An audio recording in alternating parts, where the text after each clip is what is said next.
Бүгдээрээ сайн байцгаана уу? Өнөөдөр та бүхэндээ өглөө босоод хийдэг 5 буруу дадал зуршлын талаар танилцуулах гэж байна.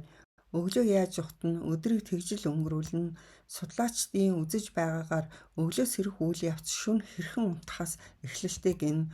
Өглөөс ирсэн даруйдаа хийдэг бидний зарим үйлдэл болон дадал зуршил нь тухайн хүний тэр өдрийн ажлын бүтээмж болоод аз жаргалтай өнгөрүүлэх мөчийг үгүй хийдэг гэдгийг судлаачид тогтоожээ. Өглөөний буруу дадал зуршлын нэгдүгээрт нь өглөөний цайгаа алгасах явдал юм.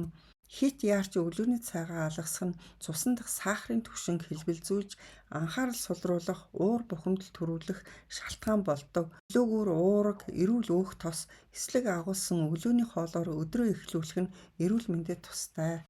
Өглөөний буруу дадал зуршлуудын 2-дугаарт өглөө босоод шууд кофе уух явдал юм. Өглөө сэрсний дараа шууд кофе уух нь бие таатай нөлөө үзүүлдэггүй, ходоодны хүчлийг хэсэгдэг, мөн сэтгэл санааг тогтворгүй болгоно. Өглөөний 8-9 цагийн хооронд хүний бие дэх кортизолын хэмжээ хамгийн өндөр түвшинд хүрсэн байдаг учраас энэ цагт кофе уух нь хэрэггүй гэж судлаачид хэлжээ. Өглөөний буруу дадал зуршлын 3-дугаарт босон готоо утсаа гүйлгэх явдал юм. Энэ нь сэтгэл санааг стресстүүлнэ, тархийг хит ачаалуулна, өглөөг тайван бос болгодог байна. Өглөө нүдэ нээгээд утсаа шүүрч аван шуудангаа шалгах, фэйсбүүкээ шалгах нь таны тэр өдрийн эрч хүчийг бууруулдаг болохыг судлаачид анхааруулж байна. Өглөөний эхний 30 минутыг дэлгэцгүй байлгаж өөртөө төвлөрөх цаг гаргаарай. Өглөөний буруу дадал зуршлын 4-дүгээрт сэрүүлгээ унтраагаад дахин унтах явдал юм.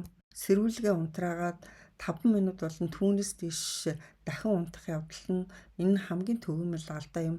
Судалгаагаар дахин унтах нь таны нойрны мөчлөгийг алдагдуулж илүү их ядрах шалтгаан болдог байна. Өглөөний буруу дадал зуршлын 5-дугаарт өглөө босоод ус уухгүй байх явдал юм. Хоосон ходоодтой өдрийг эхлүүлэх нь эрүүл мэндэд сөргөөр нөлөөлнө. Үүнд толгоо өвдгөх, арьс хуурайших, хоолны шингэлт муудах зэрэг шин тэмдгүүд илэрч болно. Шүдээ угаахаасаа өмнө өглөө босоод заавал 1 аяга ус ууж хэвшээрэй. Өглөө хийдэг буруу зуршлаа зөв болгоцгоё. Та бүхэндээ амжилт хүсье.